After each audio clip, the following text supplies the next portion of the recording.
Well, hello there, and welcome to day 122 of A Film a Day with me, Jordan Woodley. And here we are, Lars von Trier.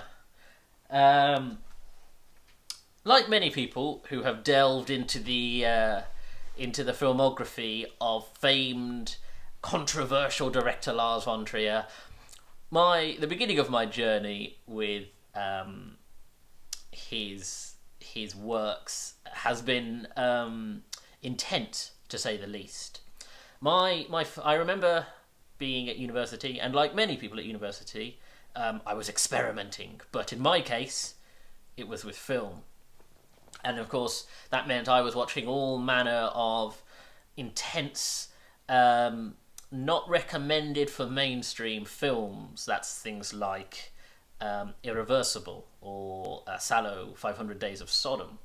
Films that are incredibly hard to watch, and yet at the same time they are trying to inform cinema. They are just the extreme ends of narrative and storytelling that push the boundaries, you might say. And Lars von Trier is the master of pushing boundaries when it comes to cinema.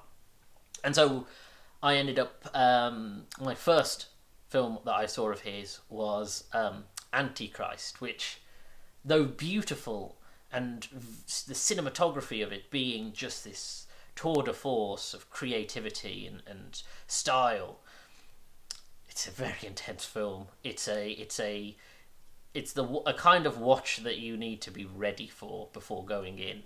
There aren't many films of his that I would say go blind in for, because I think it will have quite a shocking effect on you. As tonight's film will, which is the 2000 Bjork starring Dancer in the Dark.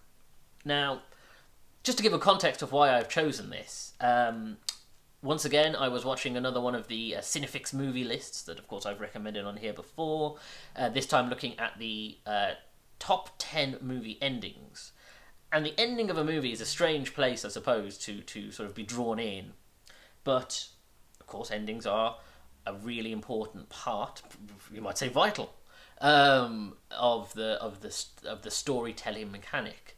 And, of course, this came up as the recommendation as the saddest or darkest or most I don't know, shocking, I suppose, ending. You know, the one where all hope has been taken, all joy. And I won't spoil it, but, and even by saying that, I suppose on some level I have, but frankly, like I say, maybe a slight heads up for a Lars von Trier film, so there's mine for this. And frankly, the whole film is an exercise in misery and depression and societal injustice and cruelty and anxiety. It's a story of a woman named Selma, who is a Czechoslovakian immigrant in the 1960s America, who lives alone with her son in a trailer. She is going blind very rapidly, and her son is starting to show that he too is going blind, or will go blind over the course of his life. And so you get that sense that life is pretty hard. She works in a factory, and of course, trying to hide her disability, puts herself in increasingly more danger. And the only ray of joy that she has, outside of her son, is the fact that she loves musicals and musical theatre, and she's part of an Amdram group, and she sort of gets by imagining musical experiences and sings and dances in her mind to try to get through the hardships of her everyday existence. And it doesn't go anywhere from there, to be honest.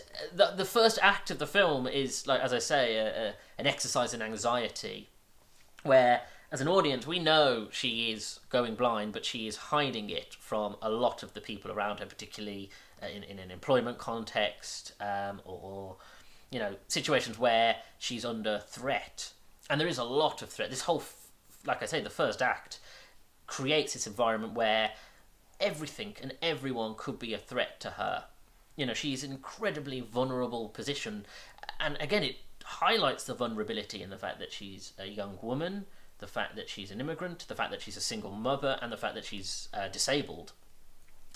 Shows that anything could happen to her, whether it be a risk from the dangers of working in that environment, and the machines around her, whether it be a young man who seems to have taken an interest into her and waits for her outside of her work every day, and the threat of that, whether it be the threat of the people who own the land where her trailer is based, and whether they are benevolent, or whether there's something more going on with them, and you just don't know where all of these dangers are coming from. And of course, her own increasing sight loss, putting her in increasingly more difficult circumstances that put her life, her livelihood, and of course her son at risk.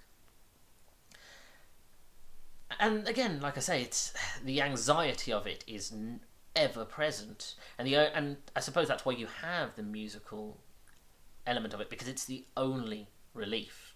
It's the only moments where you can enjoy the film, as it were, enjoy it without that sense of threat. But even then, particularly there's a song involving the machines where you think, is this setting us up for the other shoe to drop?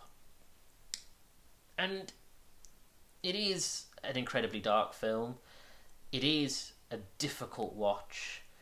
And as I say, it did end up in one of the saddest endings of all time. So, and even, like I say, spoiling the fact that is the direction it will go, it still surprises you.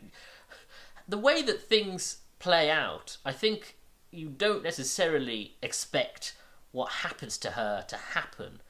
And in that respect, so when you do get to the ending, and the final 2 minutes are some of the most powerful climax, is one of the most powerful climaxes I've seen.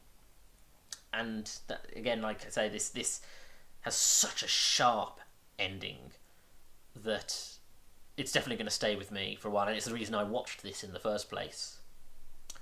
But yeah, this is a recommend if you have the stomach for that kind of storytelling. And if you know Lars von Trier, if you know Antichrist or Nymphomaniac or The Idiots or any of the films, in the same way that with Ken Loach, if you know Ken Loach's films, you know what you're going in for. And yes, for me, I suppose the reason I watched this is it's haunting on some level, and knowing how it ends haunted me to such a degree that I needed to see the film. And I wonder, as I said, I went through a period where I was watching some very intensive films to try to almost understand them, and I think that's potentially why I love horror, that I want to delve into dark themes and ideas to try and get context and an understanding of how things pan out, I suppose, and the way that they pan out. So like I say, I would watch these dark films because I wanted to get an understanding of what I was, what I'd heard about, or if I'd seen a clip, and I wanted to go, well, I want context, because understanding gives me a better way to process my emotional response to something. It's funny that I talk about horror and the fact that horror relies on the unknown and the idea of the things we can't process and understand, and yet on some level maybe I watch horror because I'm wanting to do that, or it appeals to that sense of unknowing and trying, the desire to assimilate. But yes, this film is definitely quite affecting. It's funny I mentioned Ken Loach, because the parallels I draw are with films like Poor Cow, which I saw a few weeks back, which has a very similar style to it. There's something very documentary about the filming and the cinematography of it. And of course, both of them are period. Although in Porcal's case, it is filmed when it is set, but of course, because it has this documentary style, it feels like a documentary of the 1960s. Whereas this is made in 2000, but set in the 1960s, and there's some real parallels there. I think films like Precious take inspiration from this style of storytelling. And yeah, I definitely think there is something here that's again, it appeals to that social realism that I've explored quite extensively now with films like Porcal or Vera Drake, and this goes hand in hand with those, and it's very much about justice and injustice and cruelty and vulnerability and the way that society can't protect people, and I think that's quite powerful. Anyway, thank you for joining me. If you like this video, hit the like button, comment in the video because that helps me in the algorithm, and subscribe to the channel, and hit that little bell to get notifications of when new videos are going up. I am now over 120 videos, so please do check out some of the others. As I mentioned, there are quite a few social realist films, so if this is to your liking, I have many more like that. Follow me on Twitter at Jordan_Woodley, where I'm always tweeting about movies and TV shows, and of course I share links to videos on there when they go up. Thank you for joining me. Take care.